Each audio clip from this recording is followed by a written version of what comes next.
income, annuity, if you will, as long as you don't lose them. You have to provide the service that they need. So this can be done now by you, and I can tell you from an industry outlook standpoint that there's never been a better time to do occupational medicine workers' comp than now. Why do I say that? Well, the reason is back when I started, I was competing against large orthopedic groups that had 30-year relationships with the employers, and urgent care was just starting, and they barely understood what is that. I mean, literally, I was at, what is an urgent care center? And so I had to climb up that ladder to try to get credibility. And so now, though, it's different. In today's environment, it's kind of flipped, where now urgent care is flipping. Okay, urgent care as an industry, our value proposition has always been treating illnesses and injuries, but now we're treating illnesses and we're triaging injuries. And it's a little bit overstated, but it's really crazy what's happening. And I do have a national perspective. We're in 38 plus states, and I talk to many different groups out there, and they're referring eye injuries, fractures, smashed fingertips. They're referring them to specialists to the ER. And it's really, really devastating to our reputation in the employer community. I really want that to sink in. Our reputation is low and falling fast with employers nationwide. I've never seen a desperation level like it is now. These employers are desperate for good OccMed services. So why I'm saying that is because there's never been an opportunity to be successful in OccMed sales, right? Okay. As long as you can keep the clients, okay, and build it. So let's start out with qualifying your sales staff. Okay, and I know we have a big mix of folks on this call. Some of you are in sales, some of you are leadership, operations, C-suite, et cetera. But I'm just going to put it out there, okay, and do with it what you want. But to qualify sales staff, this is important, okay? Learned a few lessons over the years. A skilled, capable occupational medicine sales executive is worth their weight in gold, okay? So you have to be willing to pay. If you find somebody who has occupational medicine sales experience, has been successful at it, and could even have a following in the employer community, they're very valuable. They deserve a compensation package of ballpark. You could go somewhere between $60,000 and $80,000 a year salary plus bonus to get them sales bonus based on net revenue to get them over 100,000 or close to 100,000. They know they're worth that, and they'll tell you, I grow OccMed business $500,000 a year in revenue. Okay, they could tell you that, and that's some of them. It's true. For some of them, it's true. At the other end of the spectrum, you could have somebody who has some sales experience, but not in medical, and so they have to learn all the vernacular in occupational medicine. What is OSHA? What is lost time? What are all these terminology? What does workers' comp mean? What are the laws, et cetera. So your growth curve or your educational curve on that is long. And so you start them, say 30,000 a year with potential to get to 60,000 with a production bonus structure, which I can talk about a little bit later if you want on that in the question answer session. But the variability of available staff is really broad, is what I'm trying to say. But you have to be prepared to pay up for high quality folks. Now, I want to give you a warning about some sales situations I've actually been exposed to by other people telling me these stories about. Literally, actually, they take the OccMed sales job with no intent of ever having a meeting with the company. They go to Starbucks, they're on social media, they falsify their activity reports, they submit them, and if you don't call one of the companies, or a handful of those companies they said they had a meeting with to verify they actually had the meeting, it could cost you 9 months of salary before you figure this out, that you're being bamboozled. Okay. I.e., why? Because no accounts are coming in. Okay. No revenue's coming in. So, but it would take you 9 months to figure that out. And so I'm trying to really make it clear that you have to provide some level of accountability by calling those accounts that they said they had a meeting with. Okay, so I hate to have to say it, but I'm trying to help you out to avoid the pain of 9 months of opportunity lost. And for some of you, that could be critical because you're trying to beat the cost curve and cause an revenue and expense curve to the promised land of profitability. Okay. And that 9 months is really important. Okay. So a good sales staff should impact your revenue within 3 months. Your revenue should start to creep up. Now, it takes a while. Obviously, you land an account, put it in the computer system, the protocol's all there, but they have to send people in, right? There has to be injuries, pre-employment physicals, drug tests, all that kind of stuff. So understand that. That's why you call to verify they were there. And the person that calls should obviously be aware of the OccDocOne program. So if they get any follow-up questions, they really did have the meeting and then follow-up questions, you're prepared to answer that. So you got to pick the right person to make that phone call. And the phone call can be sort of like, thank you so much for meeting with Jane or Joe the other day for ABC Clinic. We appreciate that. I'm just following up to see if you have any further questions, blah, blah, blah. So I have no idea who Jane and Joe is. So, whatever, you know what I mean? So that's what you have to do. Okay. So then getting ready, you hired your sales individual for this job, and they have to have some collateral. Okay. That is, I like what I call it a placard. So 8.5 by 11 has your logo on it and a big box. You have to have that map. Okay. And your clinic is a big star matches your color scheme for your clinic, and put that right at where your location is and with the key streets nearby. So they can literally in a moment see where you are. I can tell you from experience, they want to know where you're located, the first thing, okay, in any kind of an interaction. So that placard, you can use that placard for all of the fast food, muffler shops, car repair, all the ones up and down your thoroughfare, wherever you are, that there's businesses, there's hundreds of businesses within a 3-mile radius of your clinic. I know that right now. Okay. I know that because you'd have to put it in a cornfield for it not to be. Okay. So there is a million businesses out there. You just maybe not see them. You maybe don't appreciate them. Maybe it's not a huge factory and visibility and well-known, all that. But I can tell you there is, they always say there's money in junk. Okay. That you can definitely build your business on small accounts. So don't think you can't. Nursing homes are embedded in community. They're embedded in residential areas. So you don't see them front and center. They are spectacular clients. You just really are great clients. Some of the best clients for workers' comp, because lots of injuries, back injuries, lifting these patients are unpredictable. All kinds of old folks' homes and challenged individuals' homes and those kind of things can be very good business for you. So those you can reach just with the placard. Larger companies, you need a trifold. You open up, it just opens up. It has pockets inside, okay? And then on the outside of it can have your logo, and that's about it, because on the inside is where you put your placard and your other inserts. So you can have lists of services and those kind of things with your inserts in your hours of business and that kind of thing. Hours of business will also be on the placard, by the way. So the placard, we have your logo, the map, then your hours of business, your website, and your phone number. Okay, so it's just basic, really, really basic. And those you hand out to fast food and those other local businesses. The larger companies, manufacturing, construction companies, utilities, etc., you're going to have to go in there with the open up trifold with the inserts, because I'll start asking you questions, and it's important that you're able to answer them, answer them carefully and discreetly in the interview in their office during the meeting. Okay. So then once you reach the nearby company, sort of like get warmed up with them. Okay.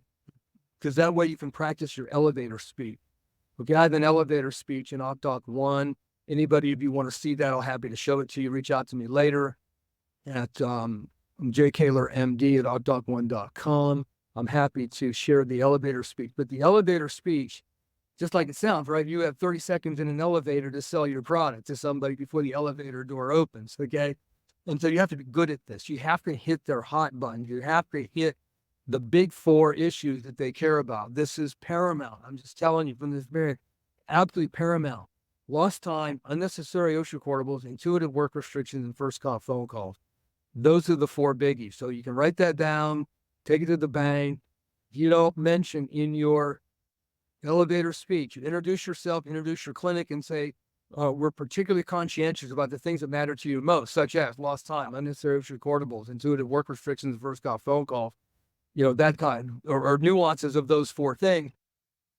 They will say to you, wow, you hit several things that I really care about. Yeah, I'll take your meeting. But if you simply just say, hey, we're down the street, we're at Main and Main, we're urgent care, we do OccMed as well, we can treat your work injury, do your pre-employment physical. Just want to let you know we're there. Would it be possible for me to come down and meet with you? Be happy to share with you our practice. And they would say, oh, no, we have somebody right now. We're good. And that's what you'll get. Okay. So you have to hit those hot buttons. You have to say things that differentiate yourself. And the way to differentiate yourself is around the big four: lost time, unnecessary shortables, intuitive work restrictions, and first call, phone call. Those are critical. Now, that said, if they were to say something like, we're good, we have somebody already, we're pretty happy, the way you come back with that is not to say, okay, well, we'll keep this in mind, let us know. Don't do that, okay? You say, well, if there's one thing you could change about the current service you're receiving from this group, what would it be? I'm telling you, I have unopened the sardine can so many times with it just, or Pandora's box or whatever. They start talking about the things that they don't like about their current provider after they just told you they're satisfied. It makes no sense, but the line really works. The line works. They'll say things like, well, I wish they were open evenings and weekends. And you just told them you were open evenings and weekends a minute ago. Okay. They say, well, tell you what, you're really satisfied with the daytime hours for the provider you're with. Keep us in mind for the evenings and weekends. In fact, could I come by and meet with you? We can talk about getting things set up for evenings and weekends. Oh, sure. Come on over. So there you go. And then after a while, you get the whole business, all the business. Okay. So I want to make that clear. Okay. So you've got to have that elevator speech ready to give over the telephone when you're making that sales call. Okay. Now, another thing about the sales individual that you have and the way you structure your business, it's important not to use somebody, if at all possible. I'm not saying you can't, but it's better to have a salesperson fully dedicated, totally. And even if they're part-time, the only thing they do for your practice, if possible, they do just sales, and sales. Okay. Try to avoid using other staff because they're busy. They go in clinic, people come in the room, they get interrupted, they can't focus. I'm telling you, focus is important. Focus is so, so important. That's why if they work for you on sales, preferably that's the only thing they do and they stay focused on that. Why? Because let's say you make 30 phone calls in a day and get 5 appointments. The next day, 30 phone calls and 5 appointments. Look how that snowballs. Because in 2 days, you have potentially 60 things to follow up on. You have 10 meetings to go to. And then you follow up those 10 meetings. So maybe the 60 phone calls in the first 2 days, you left messages. They said, call you back in 2 weeks, all that. And if you're ever on a call and they say, call me back in 2 weeks, you better call them back in 2 weeks, or you call them back in 3 weeks. They will know it. And they won't return your call because they'll say, if you can't even call me back when you say you're going to call me back, I had no interest in working with you because you're not reliable. Okay, I'm serious. There it is. All the personalities are different out there. I'm trying to give you an overview of my experience. Don't miss something like that. If you have an appointment, God forbid you would ever miss an appointment. It's okay. Don't ever. Obviously, if emergencies happen, call them up. As soon as you know you're not going to make the meeting, and explain whatever you're comfortable explaining that you can't make the meeting, family emergency or what have you. Okay. Please. Okay. On that one. Okay. So, but you have to make those phone calls. Okay. So, you can reach the McDonald's, the muffler shops, all those small companies in the thoroughfare that you're located on by simply driving your car and parking in the parking lot, take a handful of them and just hit the company. Just ask to meet the manager, shake their hand, smile. Okay. Handshake and a smile, critical. If you don't smile, you're not energized. Okay. You've got to have energy for this. And if you need to get some caffeinated coffee, then do that. Okay. Or Monster drink. Sorry, but you got to walk in there with energy. You got to be excited about what you're selling. You got to believe your product. You got to be upbeat, or they'll be attracted to you or turned off. Okay. By your faith, they'll be, well, I'm going to hear this person. They look like they all have energy. They're pretty excited today. Let's have a talk. Okay. And you explain it, show them the placard. Here's where we're located. Here's what we do. Love to work with you. and say, okay, I'm going to pin this right above my desk in my office. Okay. And that way they'll bring their next injury to you guys. Okay. That's how you do it. But so the other ones, the larger companies, you have to make phone calls and get appointments to meet them individually at their place of business. Okay. And you've got to make lots and lots and lots of calls. Well, how do you find out? Well, you can drive around and look at the industrial park. Okay. In your area, all the industrial park, the names of the companies right there. And then you can look up their phone number, get that, and then you call them up, and then you ask to talk to whoever handles your work comp. That's who you ask for, because it could be safety, it could be supervisory staff, it could be HR, it could be literally, it could be an admin assistant in the president's office. I mean, it could be.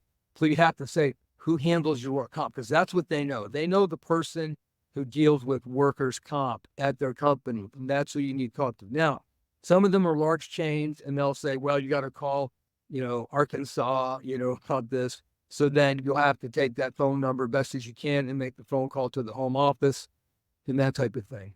Okay. You also need to be in networks with the work comp network. It's not a sales issue. That's more of a back end issue, but you got to be in network, because these companies say, are you in network with Coventry? Okay. Are you in network Liberty Mutual? You need to say yes to that. Yes, we are, because they get like a 15% discount on work comp fees. There's no discount on pre-employments and employer paid services, but there can be on workers' compensation, so be ready for that. But anyway, focused. They've got to be focused on their job to do the proper follow-up. They have to keep meticulous records. You have to have them submit their call log and their meeting logs of who they actually met with by name and phone number, okay? You got to be able to see their logs. You have to be able to verify their activity, verify their work, okay? And you want to pay them for their success. You have to be willing to pay them. This is, by the way, this is like public speaking, okay? Cold call, phone call is public speaking. You know how fearful public speaking is? So if you have somebody that's good at public speaking and good at making these calls and getting meetings and getting accounts, that's rare, you know what I mean? That's not commonplace to have that. So you got to take care of this stuff. Okay.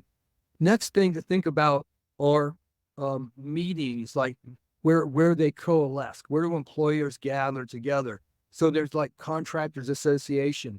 They'll take a speaker. So you have if you have somebody, a medical director, a physician, preferably, or a clinician, could be a nurse practitioner, a PA, as long as they're willing to get up front and talk about the program.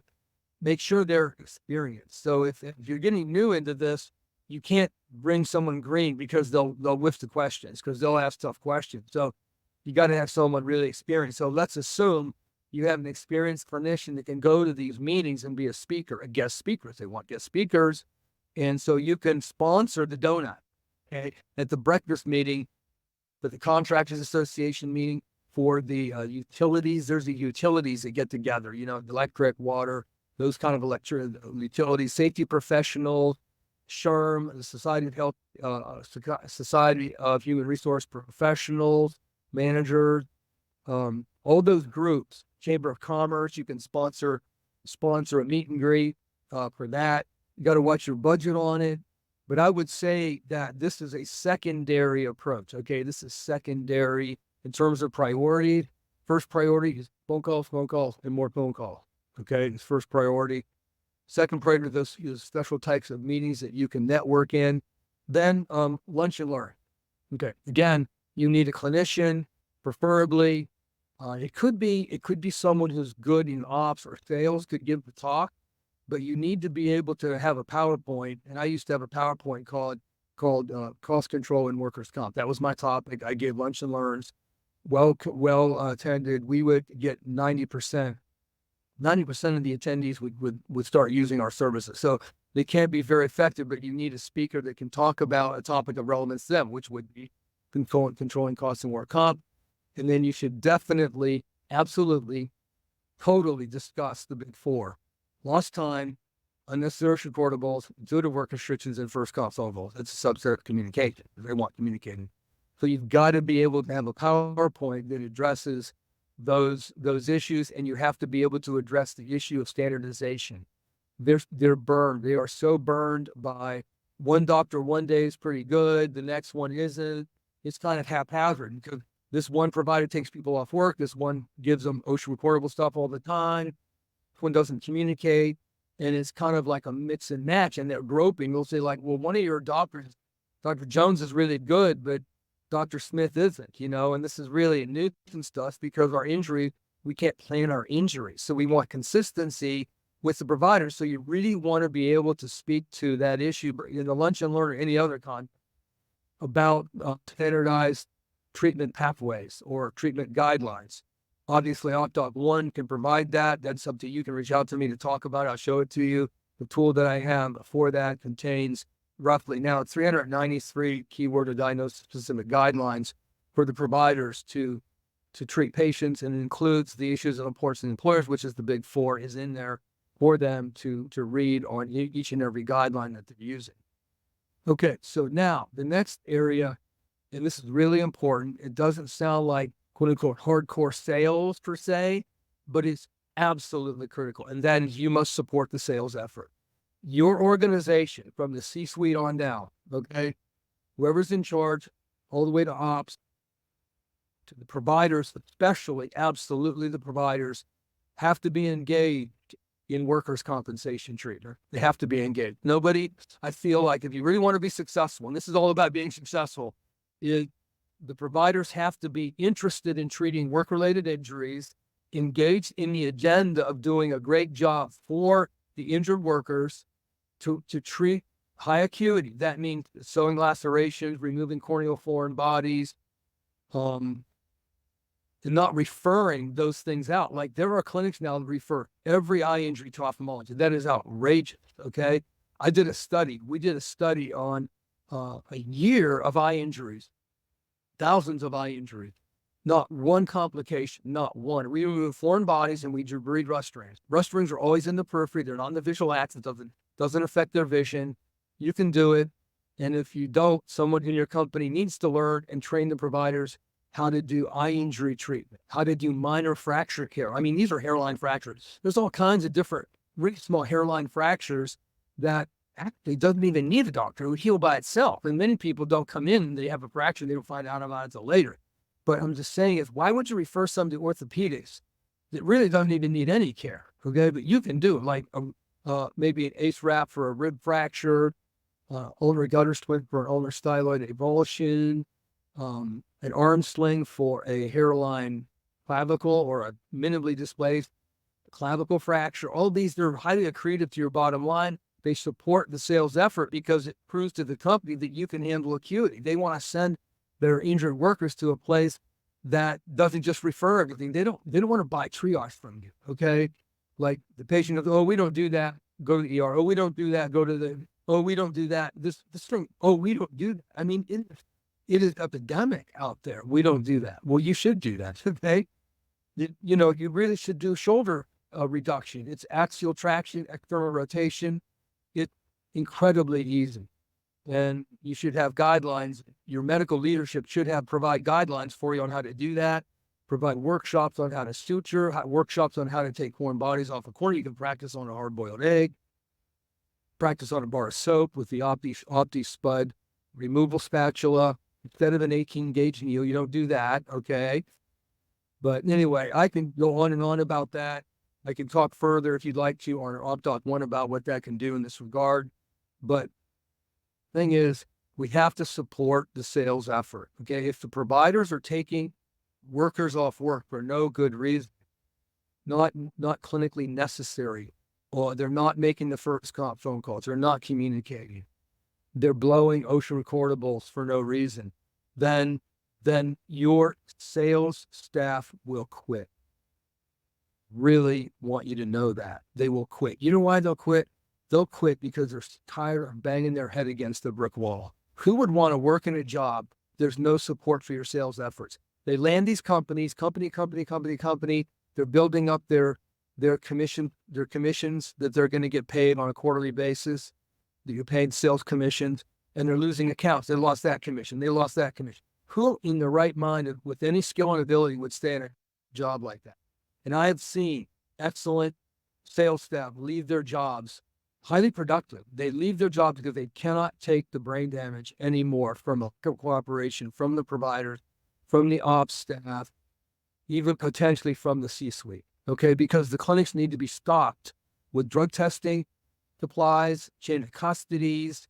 You've got to have procedure trays with the right equipment. You have to have head-mounted magnification to look at the cornea. You've got to have the right spud to lift off the corneal foreign body. You've got to have splint supplies to put a splint on the patient, or the boot for the distal fibular avulsion fracture, hinge knee supports for strained menisci and collateral ligaments, back supports for lumbar strain. All these things have to be in the clinic and being used to support the one-stop shop model in occupational medicine. They want one-stop shop. They don't want referral, triage, referral. That's not what they want. That's what they're burned about. Now, and that's why it's a great opportunity for those that actually do this will be extremely successful. I'm telling you, never been a greater opportunity. Another component, extended hours. You need evening and weekends. You need some weekend hours. You don't have to have the whole week. In fact, I actually, don't be open on Sunday. I mean, if you have the chance, if you have 3 clinics, close 2 of them on Sunday, give your staff a break. It's a recruiting tool. It will help you recruit staff. Oh, I don't have to work many Sundays, right? I get most of my weekends off. Those kind of things are important. Not saying you have to do it that way, but, for workers' comp, OccMed, you can have limited weekend hours. You should try to be open 12 hours on weekdays, 8 to 8. Like that, okay? 7 to 7, 8 to 8 ballpark. But anyway, you need to have extended hours. It helps the sales effort dramatically. And it's really, really important that they feel supported, compliment them, take them out to lunch, and thank them for the hard work they're doing, etc. Okay.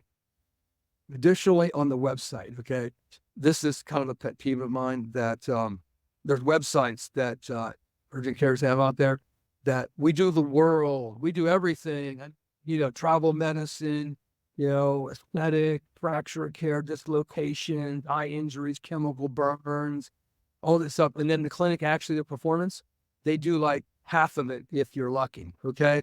So I feel like that's a bait and switch. I think your website should be honest about what you do, which is encouragement to do it. Okay, keep your website with high acuity there, but actually do it in your clinic and take whatever swift action you need to take to get your clinic to do acuity of care. Okay?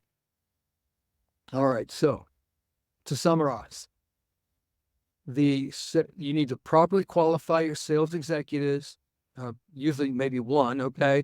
And you grow them as you need them, okay? What your clinic count is, but you need to be with them and working with them for accountability, because they need to make phone calls.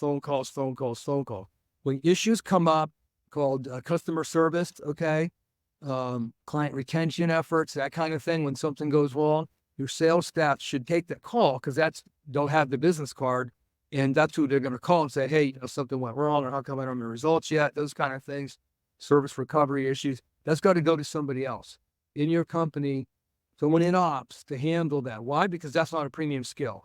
Looking up a drug test result, looking up stuff they had a complaint or you got to pull the chart, you want to read the chart, you got to have the right people look at it, and those kind of things.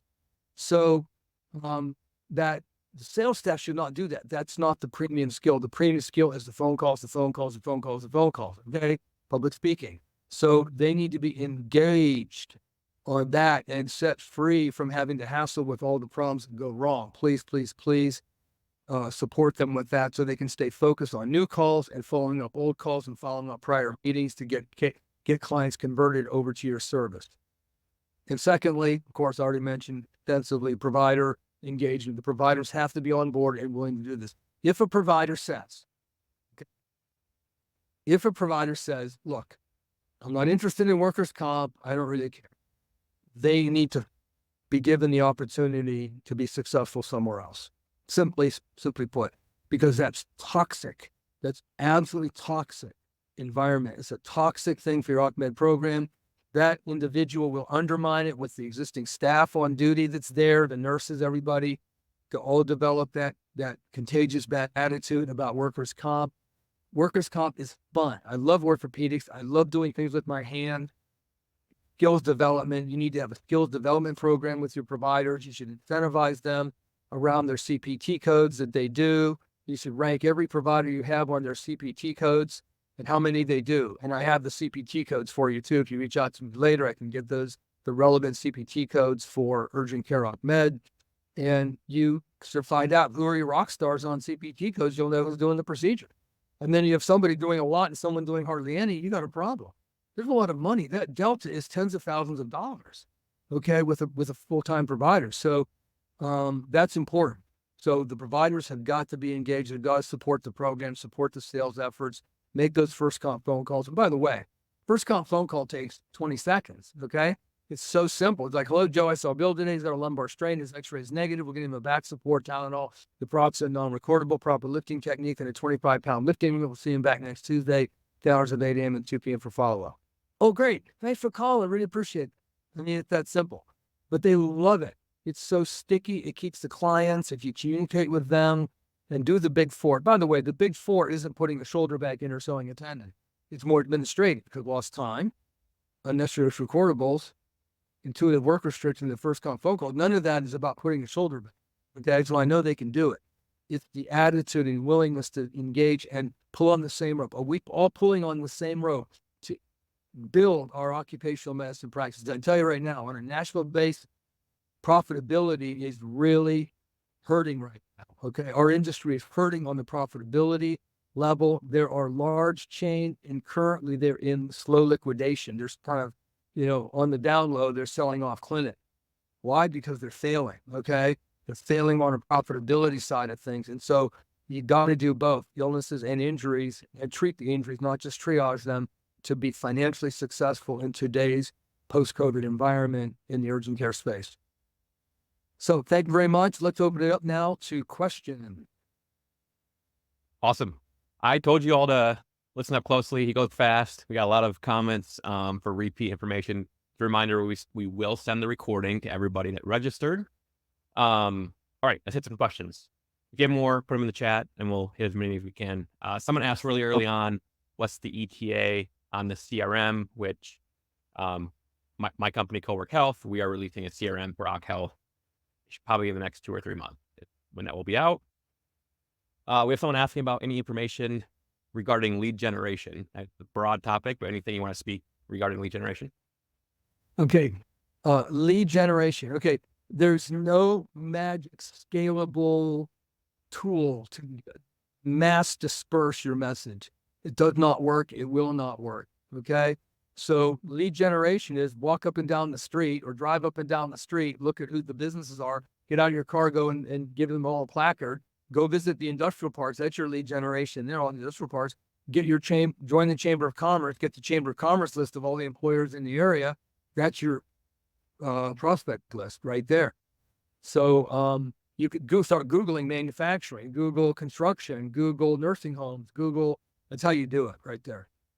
Lead generation. We had everybody helping each other out in chat too, which I appreciate, kind of crowdsourcing some answers, but you repeated it since then, the big four you kept mentioning. We have a lot of requests for just slowing that down, maybe repeating those, and maybe go into a little bit more detail what those 4 things are. Okay. I'm very sorry. You're right. Okay, good. Lost time.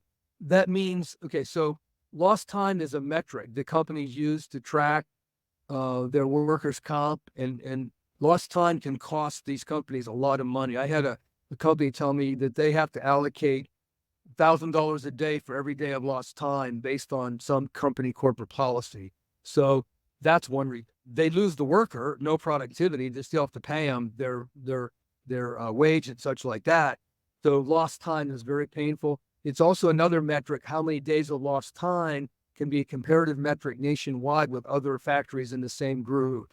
Okay, so there could be competition for safety programs. Who's the best safety program? How much lost time did you have? I had 3 days. You had 47 days. You're bad, I'm good. Okay, that kind of thing. So the definition of lost time is lost time. The definition, being off work beyond the shift that you were on when you were hurt. So if you were injured at 10 a.m. and you were seen at 2 p.m. that day for the injury, and you could give them off for the rest of the day because their shift is over at 4 or 3 or something like that. They come in at 2 o'clock. You could let them off for the rest of that shift. Okay. That's not lost time. It has to be the next shift, 7 a.m. That You take them off to that, then it's lost time. Okay. So it's beyond the shift in which they were injured in. Okay. So you have to be careful on night shift. If their night shift is 11 to 7 and they come in at 4 in the afternoon and you say off the rest of the day, not realizing what shift they work at 11 p.m. that night, because that's the rest of the day. Get it? The day isn't over till 12 midnight. That's lost time. Okay. So lost time is a day off of work beyond the shift in which they were injured. That's lost time. Companies hate lost time, like off work. They hate to speak off work, off work, off work, off work, off work. Don't do off work. Give them work limitation. Give them restriction, whatever it might be. May go to work, sit down duty, a sedentary sit down duty only. That's better than off work. Okay. Well, they don't have that there. Yes, they do have that there, because they can always have them sit in the desk in the front office. They will do that. So don't let the worker themselves tell you, oh, they don't have light duty. Yeah, they do. They'll have light duty. Okay. Lost time. Unnecessary OSHA recordable. So OSHA recordable, there's a OSHA created Occupational Safety and Health Administration, OSHA, oversees all this injury worker safety, regulatory exams and all that. They oversee that. That's the government agency that oversees that. They decided they need to create a form where you have to log your injury. They want to, spy on you. Yeah, spy on the employers, or have knowledge or have access to visibility to the injuries that are occurring in a particular employer setting. So they created the OSHA 300 log. That's what it's called. And you have to log in every injury on that log that qualifies as OSHA recordable. What is OSHA recordable? Well, again, it's a long list, laundry list. But to make it simple, any prescription drug is recordable, makes the case recordable, whether they take the pill or not. Okay? If it's on the record, Mobit, Norco, cyclobenzaprine, cephalexin, it's recordable. Okay? So that's that. But OTCs, such as Tylenol at any dose, is not recordable because that's OTC. Advil, which ibuprofen 200, naproxen 220, over-the-counter dosage is non-recordable. If you breach that, if you go to 3 Advils, that's 600. That's recordable because that's a prescription strength. So you have to be aware of that. Okay. So the others would be things like procedures, like suture repair is automatically recordable. A fracture is automatically recordable. A work-related illness from work, if you're illness like fumes and you're ill, that's recordable. Heat illness would be an illness from work. That would be recordable categorically. All fractures are recordable categorically. So physical therapy is recordable. Okay. And so things like massage and athletic trainer stuff is not. So now they're putting athletic trainers in these factories to try to work with musculoskeletal injuries to avoid going to a clinic, because they're getting too much lost time and too many OSHA recordables at the clinic, so they're trying to do everything they can in the factory. Okay. Third is intuitive work restrictions. That is restrictions that make sense. Oh my goodness gracious. How many times have I got a call, something like, Dr. Koehler, we got this return work slip that says no running, jumping, or ladder climbing. And I'm thinking, wow. They go, we don't run, we don't jump, and we don't climb ladders here at this factory. So what in the world is going on here? I mean, they feel like if you write a restriction that makes absolutely no sense for the work the worker actually does, they believe you haven't talked to the worker. You haven't even engaged. You haven't even taken the history. You haven't even put forth pinky level effort to figure out what this worker actually does to send them back to work. So they feel disenfranchised. They feel ripped off. They feel bait and switched. Okay. And so the restrictions must make sense of the job they actually do. So if a person sits at a workstation and does widgets all day, and you give them a 25-pound lifting limit when they don't lift anything near that, why would you do that? Put them on full duty. They're just doing widget. Because the way that they strain their back, they hurt their back, is it slipped on some oil down in a hallway down there, slipped on some oil. So that was a one-off situation, unsafe environments, workers' comp, they strain their back. But when they go back, they can be full duty back to work doing their widget. Okay? But if they have to lift 75-pound steel stock, which I don't recommend, but if they are doing a job, then you would give them a 25-pound lifting limit for their lumbar strain. If they have a legit lumbar strain, 25 pounds is reasonable to start out. Okay. Sometimes you can be 40 pounds limit, but you shouldn't be lifting 75-pound steel with a lumbar strain. So the restriction, intuitive work restrictions means the supervisor can read that return to work and it makes sense with what job that they do. Okay. Fourth one, first phone calls, the end of your workup. You did the history, the physical, the x-ray, the assessment. You know what your plan is. Before you tell the patient, you call the company. Hey, I saw Joe, just like I did a minute ago. I gave you that first phone call, and they might say, oh, well, some question. They might ask you, how's he getting back to work? Or who knows what they might ask you. But that's what that is. And you entertain any comments or questions they might have. They love it because it's participatory. They get a chance to be part of the process. They're not trying to boss you around. Don't let any provider provider could be misinformed, put it that way. Provider could be misinformed about these first phone calls. This is not a compromise of confidentiality. It's not a HIPAA violation. HIPAA doesn't cover work account anyway. The company has to know about the injuries that occur in their factory because they have to keep a safe working environment for all workers. And that is the general duty clause in the OSHA Act. So therefore, they should know about the work injury. You should be able to call them and not have any reticence whatsoever. It is not a conflict of interest. That's a smokescreen. No, they can make that phone call. So that's the 4 right there. Awesome. Okay, I think this was answered in the chat too, but just to validate that they got it right, someone was asking what to say. You mentioned responding to something like, well, there's one thing you could change. If there's one thing you could change about your program. Do you remember how you said that or what they're talking about? You want to repeat? Yeah. Oh, repeat that. Okay. So you're on the sales professional is on the phone. They called the company, and a very large percentage, when you get someone on the phone, they're going to say, hey, we're good. We're good. We got somebody, we're good, which is kind of a soft way to say, no, we're not interested. Okay. Say, okay, fine. Okay. Well, hey, while I'm still on the phone here, what would you change about your current provider if there's one thing you could change? Or if there's one thing you would like more or that would change about your current provider, what would that be? And you open up Pandora's box, because for some of them, they'll start telling you things and you can say, well, we are open long hours. Well, we do sew lacerations. Well, we do remove corneal foreign bodies. Well, we do call you after every first visit. We do communicate, And so that's what you do. I mean, it's very simple. That's your comebacker, okay? That's your sales comebacker. When they say we're not interested, you simply ask them, hey, what would you change about your current provider if there's one thing you could change? And that's a segue into you saying, well, we can do that. We can fix that for you. And the classic one is when they say, I wish they had longer hours. You say, well, we do have longer hours.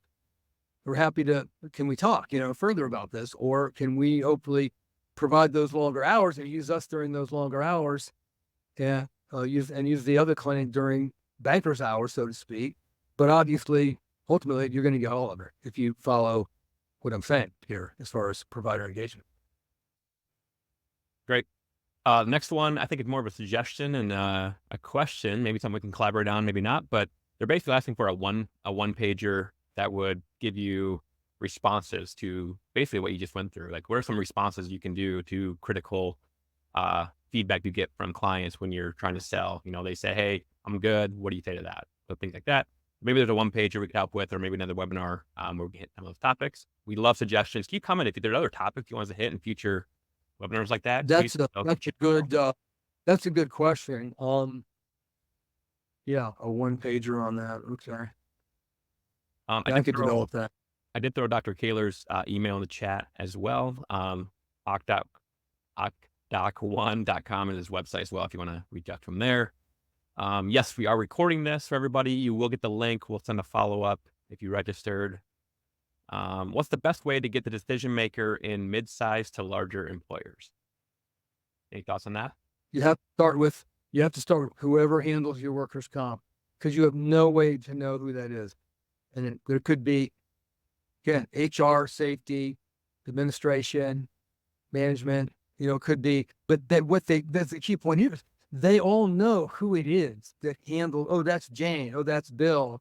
They will know who that is because that person is publicized, because they're the ones talk about, if you're injured, come and talk to me. Okay. That's who the person is. So whoever handles your workers' comp, there's no magic for that. You would never talk to the president.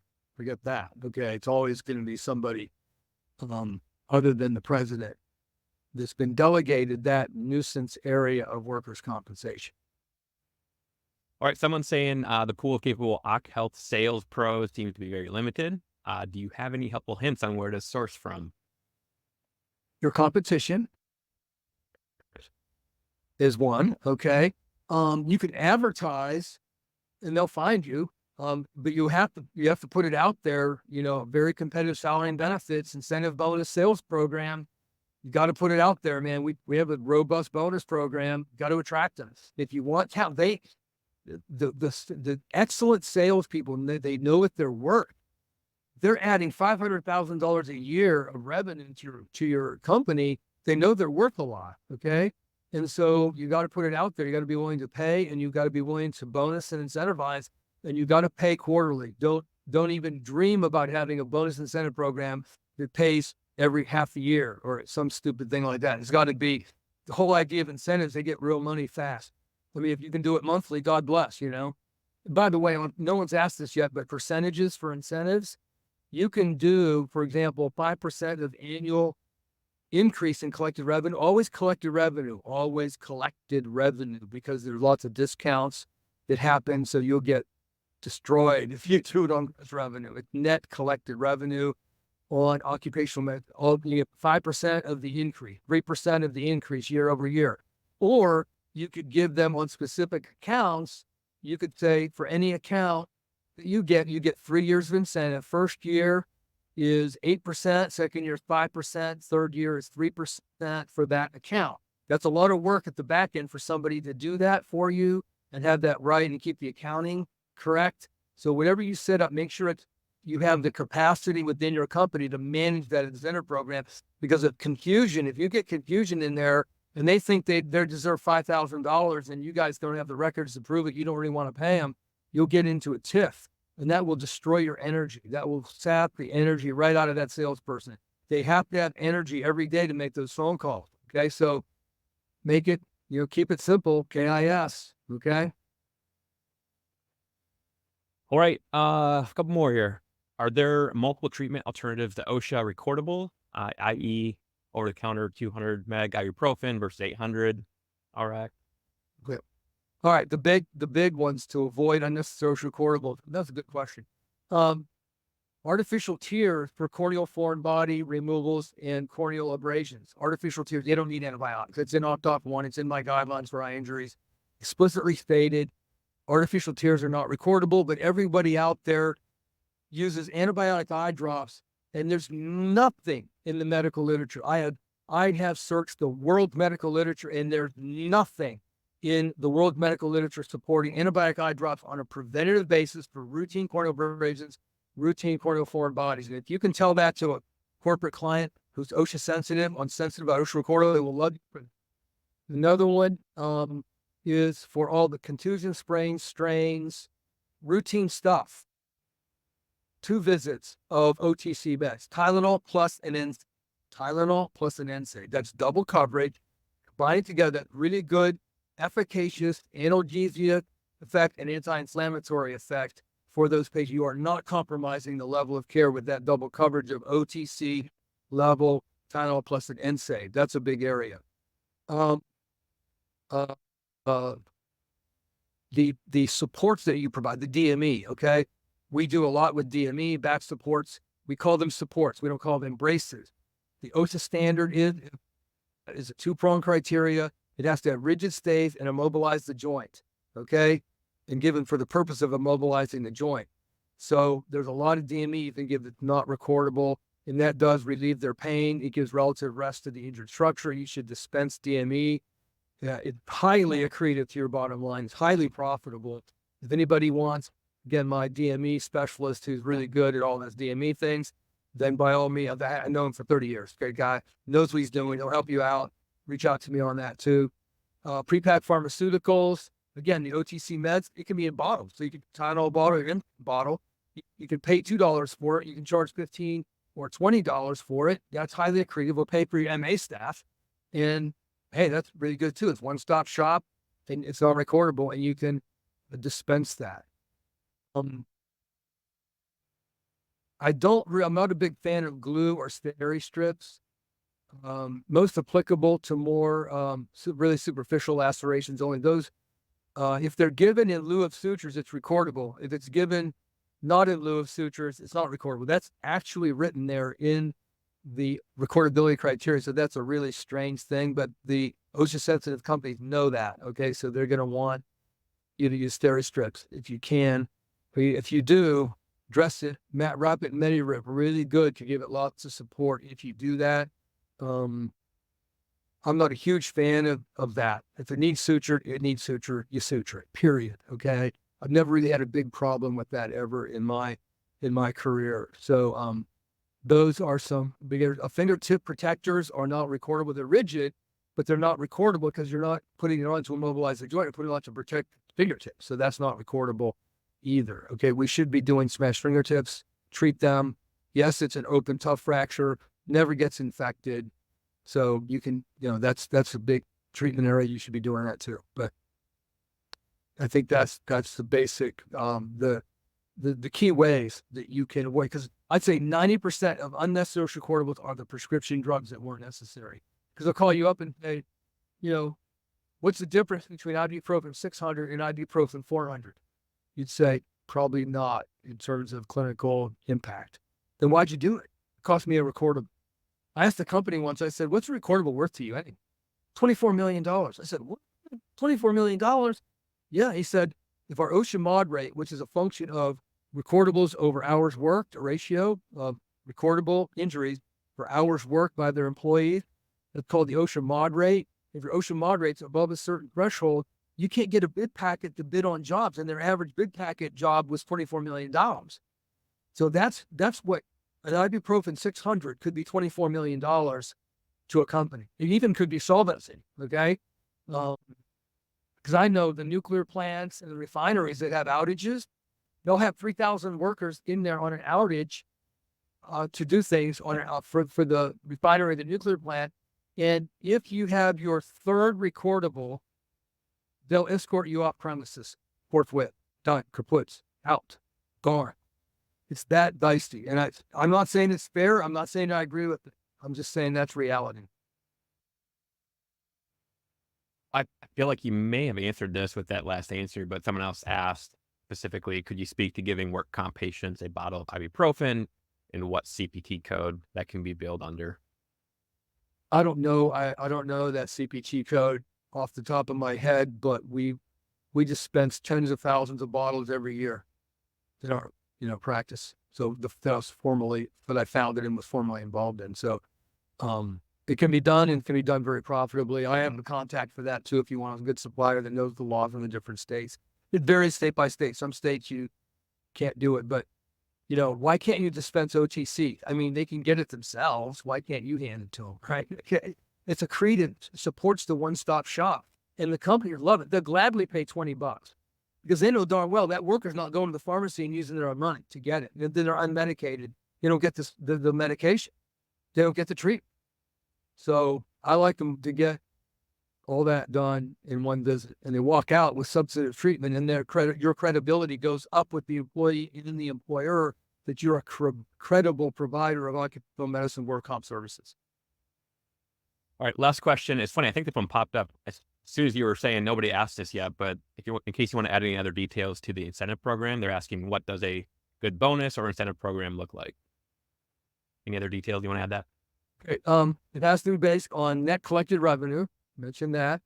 And you got to pay at least quarterly or more frequently. And it could be anything. It could be a percentage.